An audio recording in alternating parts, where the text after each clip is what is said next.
정부가 어제 급증하는 마약 사범을 뿌리 뽑겠다면서 단속부터 치료까지 전방위적인 대책을 논의했습니다. 당장의 효과로 나타날 수 있을지 기대가 모아지고 있는데요. 김광삼 변호사와 얘기 나눠보도록 하겠습니다. 어서 오세요. 네, 안녕하세요. 윤석열 대통령이 마약을 뿌리 뽑겠다 이렇게 강조를 했는데요. 어제 윤석열 대통령 발언 내용부터 잠시 듣고 오겠습니다. 어느 순간부터 정부 당국의 방치로 마약이 국민의 건강과 정신을 황폐화시킬 뿐 아니라 청소년의 꿈과 희망을 파괴하고 있습니다. 수사사법 당국과 함께 정부의 총체적 대응이 강력히 요구됩니다. 우리 모두 힘을 합쳐 국가를 좀먹는 마약 범죄를 뿌리 뽑아야 할 것입니다. 그야말로 마약과의 이제 전쟁을 선포한 건데요. 총체적 대응에 나서겠다. 일단 수사 인력은 10배로 늘린다 그러죠? 그렇죠. 이제 마약 자체가 지금 의외로 생각했던 것보다 굉장히 일상화돼 있는 것 같아요. 그래서 우리 이제 사회를 위협하고 있고 이거에 대한 사실은 전에 있는 대처는 이제 산발적으로 이루어졌거든요. 왜냐하면 이제 2015년도부터 우리가 마약 청정국이 아니게 되었는데 우리는 항상 관념이 우리나라는 마약으로부터 굉장히 청정하다 이런 생각이 있고 사실은 이걸 관리하는 정부랄지 또 관련자들도 뭐 어쩌다 마약 사범이 있긴 하지만 뭐 그래도 우리나라는 안전하지 않냐 이제 그런 생각을 많이 했는데 이제 그러다 보니까 마약의 어떤 유입이랄지 또 마약의 유통이랄지 마약 과정에서 투약이랄지 이런 부분에서 좀 소홀한 측면이 있지 않나 그런 생각이 들어요. 그런데 최근에 뭐 유명한 배우랄지 아니면 학교에서 마약이랄지 이런 것들이 굉장히 많이 대두되고 있잖아요. 이제 그만큼 마약이 우리 주위에 굉장히 많이 퍼져 있다 이렇게 볼 수 있고 그래서 이제 법무부랄지 윤석열 대통령 입장에서 보면 이걸 이제 근절하겠다는 이제 의지를 보인 것 같아요. 그래서 일단 마약 특별수사본부를 만든다는 거죠. 그래서 한 840명이고 검찰, 경찰, 관세청 이렇게 합동해서 만든다는 거예요. 그래서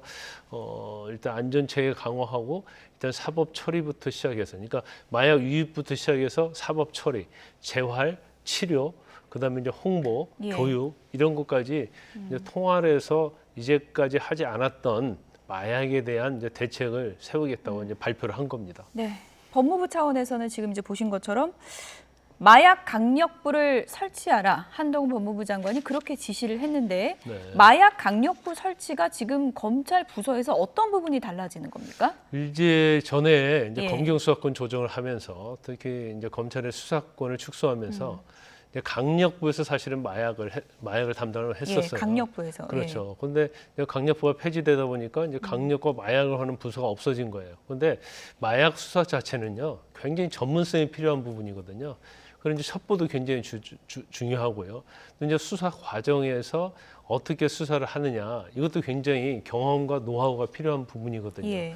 그런데 이제 그런 것들이 사실은 검찰에서 없어지다 보니까 사실은 이제까지 어떤 마약과 관련된 노하우 이런 것들이 사라지게 된 거죠. 잠시만요. 좀 부서 명칭이 조금 좀 혼돈스러울 수 있어서 다음 그래픽을 좀 보여주실까요?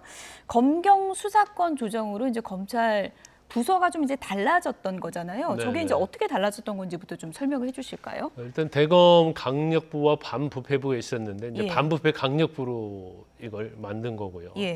근데 마약과 관련돼서도 사실은 이제 마약과 전담하는 그런 부서가 이제 검찰 내에 있었어요. 그러니까 이제 사무분담이라고 해서 그런데 이제 그러한 부서들이 이제 없어지다 보니까 마약은 이제 경찰이 주로 전담해서 하는 걸로 그렇게 되었죠. 그런데 지금 이제 최근에 검경 수사권 조정이 되었지만 이제 시행령에 의해서 마약 자체를 검찰이 수사할 수 있도록 해놓은 거죠. 그래서 작년 11월에부터 마약과 이제 전쟁을 시작한 거 아닙니까? 그래서 이제 장관이 주재하고 이제 차관급의 관계 차관급 회의로 격상을 시켰어요.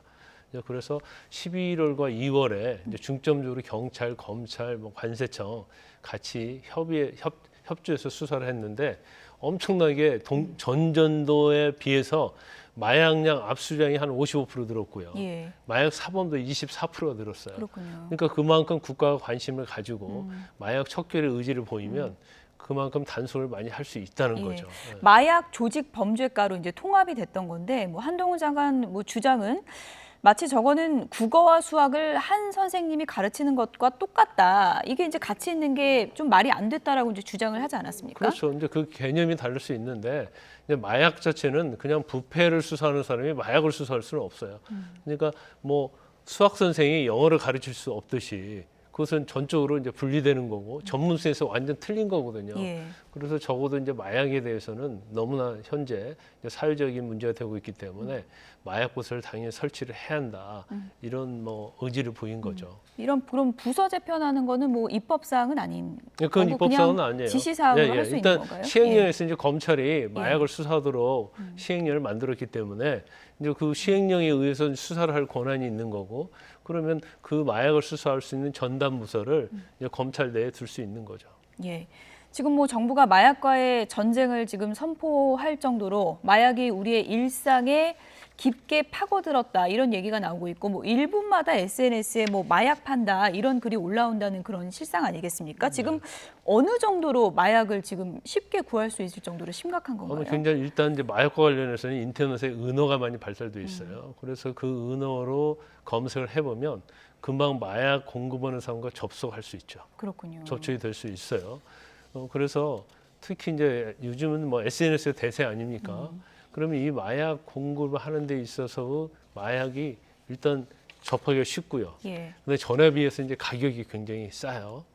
그렇기 때문에 누구든지 마약을 접할 생각이 있으면 이제 마약을 접할 수 있도록 돼 있는데 이런 키워드 자체를 이제 어떻게 해서 은어된 키워드를 사실은 워드로 치잖아요. 그럼 나올 거 아니에요. 그럼 이걸 또 접속 차단을 해야 하거든요. 그런데 이제까지 이제 그러한 어떤 첨단 기법 이런 것들이 별로 없었고 설사 그런 게 있다 하더라도 이걸 차단하는데 시간이 걸렸거든요. 예. 그래서 이번 대책 회의를 보면 이제 첨단 시스템을 가겠다는 거예요. 우리가 아시듯이 이 로봇 그런 것들에서 찾아내고 그 찾아냈을 때는 방송통신심의위원회를 통해서 바로 하루 내에 이걸 차단할 수 있도록 하는 이제 그런 것들도 이제 도입을 하겠다고 그럽니다. 예. 그렇기 때문에 지금 대책 자체는 제가 볼 때는 마약의 어떤 유통 경로를 비롯해서 뭐 홍보, 교육까지 좀 약간 입체적으로 할 그런 의지를 보인 거라고 봐요. 예. 이제 중요한 것 중에 하나는 이제 사법 처리도 중요한 거 아니겠습니까? 그래서 아까 말씀드린 것처럼 이제 특별수사본부를 설치를 해서 이걸 체계적으로 단속을 하겠다는 거죠. 예.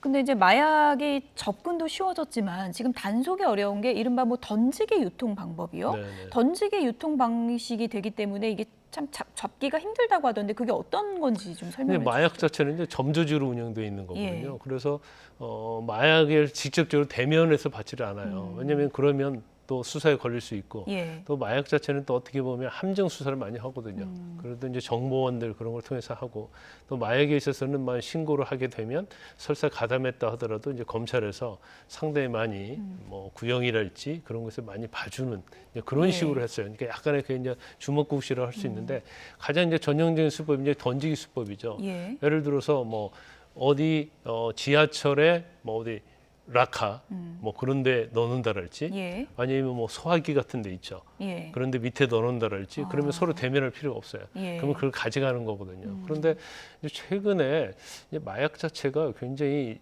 우리 주위에 많이 파고들었다고 볼 수 있는 것이 대부분이 던지기 할 때 아르바이트생을 쓰거든요. 예. 아르바이트 하는 예. 사람을. 그런데 그 광고에 보면 한 달에 70에서 100회를 한다는 거예요. 그렇군요. 그러면 한 명이 그렇게 한다고 하면 예. 70에서 100회 정도로 어떻게 보면 배달을 한다는 거잖아요. 예. 근데 배달 수법은 거의 이제 던지기 수법이라 볼 수 있어요. 그렇기 때문에 잡기가 어렵고 또 잡는다 하더라도 이게 점조지기 때문에 상선을 알지 못해요. 단지 어디서 마약이 있으면 그 마약을 어디에다 던져라. 어디다 감춰라. 어디다 숨겨라. 그러면 가져갈 것이다. 이런 예. 식으로 진행이 되기 때문에 수사가 굉장히 어려워서 대부분의 마약 수사는 이제 정보, 첩보에 의거해서 수사를 하는 경우가 많죠. 말씀하신 것처럼 마약이란 단어를 안 쓰고 은어를 사용하기 때문에 그냥 배달하는 아르바이트인 줄 알고 배달을 했다가 범행에 가담하게 되는 그런 경우도 많다고 해서 그것도 좀 조심해야 될 것 같아요. 그렇죠. 이제 던지 수법을 할 때도 사실은 아르바이트를 하는 사람이 이게 마약인지 모르고 또 던지는 경우가 있거든요. 그러면 사실은 체포를 해도 나는 마약인지 몰랐다 하면 사실 또 처벌하기 어려워요. 예. 그래서 이제 고수익 알바를 유도를 하는 거예요. 그래서 일회에 뭐 한 3만 원, 4만 원, 뭐 그런 식으로 해서 한 달에 뭐 2천만 원 보장 뭐 이런 식으로 하니까 굉장히 지금 경제가 어렵지 않습니까? 예. 그러면 사실 이제 10대들도 그렇고 젊은이들이 특히 혹할 수 있죠. 예, 이런 거 굉장히 좀 조심을 해야 될 것 같고 지금 뭐 SNS에서 활발하게 뭐 이런 게 좀 돌아다녀서 그런지 몰라도 10대 비중이 상당히 높은 것도 큰 문제점이잖아요. 그렇죠. 이제 제가 뭐 YTN 나와서 몇 번 얘기했는데 이제 현재 마약 트렌드를 이제 GPS라고 이렇게 요약할 수 있다는 거예요. 이제 글로벌 그리고 P는 포스트예요. 글로벌 우편을 통해서 유입이 많이 되고 있고요. P는 또 하나 이제 가격이거든요. 프라이스라고 해서 그 가격이 굉장히 저렴해요. 그래서 한동훈 장관도 뭐 피자 한 판으로 뭐 마약을 살 수 있다 그러잖아요. 그다음에 이제 제일 중요한 것이 또 SNS거든요. 근데 SNS는 10대들이 충분히 접할 수 있는 거고 또 10대들은 뭐 입시를 할지 아니면 성적이랄지 또 학구 관계에서 굉장히 스트레스를 많이 받습니다. 그래서 이걸 탈출구로 또 삼는 경우가 있고 또 잘못하면 자기의 집중으로 해서 마약 자체를 마치 이게 도움이 되는 것처럼 예. 생각할 수도 있고 그다음에 이제 최근에 있어서 마치 뭐 한 번만 하는데 뭐 놀이 체험처럼 그런 것도 유행하고 있다고 해요. 그렇기 때문에 이제 제일 중요한 부분은 지금 10대들이랄지 청년들이 접할 수 있는 것은 SNS거든요. 예. 그래서 이제 SNS가 사실은 마약을 거래하고 마약을 투약하는 데 있어서 이제 엄청나게 많은 영향을 미치고 있는 거죠. 예. 최근에 이제 연예계에서도 이런 문제가 많이 이제 불거졌고 유아인 씨 같은 경우에는 지금 또 졸피뎀 얘기가 있더라고요. 근데 네. 많은 분들이 그거 처방 내용만 보면 알 수 있는 건데 왜 이제 와서 또 이 얘기가 나오지? 수사가 미진한 거 아니야? 이런 또 의문을 갖더라고요. 졸피뎀은 이제 마약류고요. 이제 수면제 일종이거든요. 그런데 지금 우리나라에 이제 마약류 통합 관리 시스템이 있거든요. 예. 그 시스템에 사실은 등재되는 게 한 6억 건 1년에. 근데 지금 시스템 자체가 바로 발견할 수 없도록 돼 있어요. 지내놓고 나서 이제 분석을 해서 여기에 중복 처방을 받은 경우 또 뭐 1년에 뭐 몇 번 받았는지 이제 그걸 확인할 수밖에 없거든요. 그래서 사실 유아인 씨도 이 시스템에 의해서 상당히 오래 전에 이제 프로포폴 투약한 걸 발견해서 사실은 수사 당국에 통지를 해서 수사가 된 거거든요. 예. 그다음에 이제 졸피뎀 자체도 가장 최근에 아마 투약을 했을 거예요. 그렇기 때문에 이제 발견이 안 됐다가 추후에 아마 이 통합관리 시스템 아니면 경우에 따라서는 처방 내역을 갖다가 수사를 하다가 예. 이제 발견했을 수도 있고 또 경우에 따라서는요 마약 수사를 하는데 물론 이제 소변 검사를 하면 예. 바로 나오는 경우가 있죠. 근데 그것은 보통 한 15일 이쪽 저쪽에 투약을 했을 경우 나오고요. 그렇지 않으면 결국 머리카락을 채취해서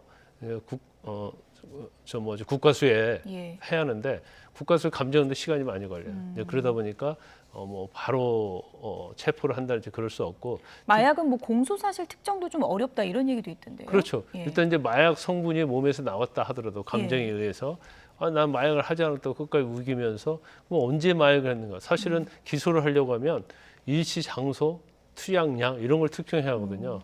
근데 본인 자체가 모든 걸 부인해 버리면 예. 사실 어려운 측면이 있어요. 그래서 단순히 마약을 투약했을 거라고 생각을 하지만 과연 이 시점이 어느 때인가. 물론 이제 머리카락 같은 경우는 한 달에 1cm씩 자란다고 보면 예. 어느 부분에서 나왔냐에 따라서 일부 특정을 해서 유죄 판결을 받는 경우도 있지만 예. 또 사실은 무죄가 나오는 경우도 상당히 있어요. 범행 수법이 갈수록 치밀해지니까 수사 대응도 좀 달라져야겠다는 생각이 듭니다. 지금까지 김광산 변호사였습니다. 고맙습니다.